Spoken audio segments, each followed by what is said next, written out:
Hello viewers, আজকে তোমাদের সাথে শেয়ার করব কুমড়ো পাতা দিয়ে বোয়াল মাছের একটা ছোট্ট রেসিপি।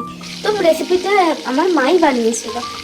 মা মাছগুলোকে ভাজতে দিয়ে চলে গেল বাড়ির বাগানে কুমড়ো পাতা তুলে আনার জন্য। তারই মধ্যে তোমাদের বলে রাখি, মাছটাকে একটু লেবু দিয়ে আধ ঘন্টার মতন রেখে দিয়েছিল, যাতে মাছের একটা আস্তে গন্ধ না মাছের আস্তে গন্ধটা না আসে।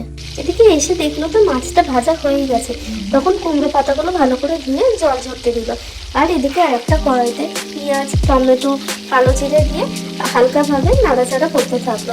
তারপরে যখন একটু হয়ে এসছে তখন আদা রসুনের বাটা দিল আর হালকা একটু নুন দিয়ে দিয়েছিল।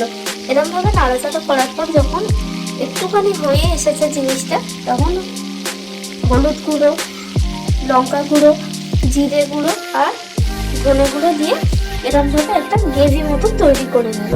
তারপরে এই গ্রেভিটা তৈরি হয়ে যাওয়ার পরে একটা প্লেটের উপরে পাতাগুলোকে এরকম পরপর সাজিয়ে নিল।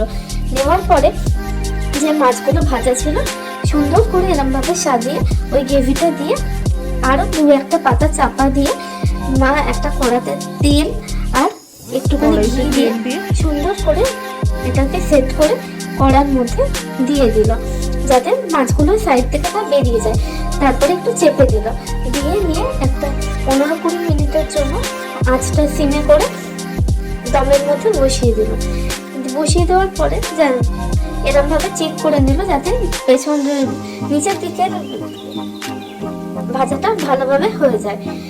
তারপরে খুব আস্তে করে মা এটাকে ওলট পালট করে নিল, নিয়ে তারপরে সুন্দর করে সার্ভ করলো। এটা তো খেতে খুব ভালো লেগেছিল গরম গরম।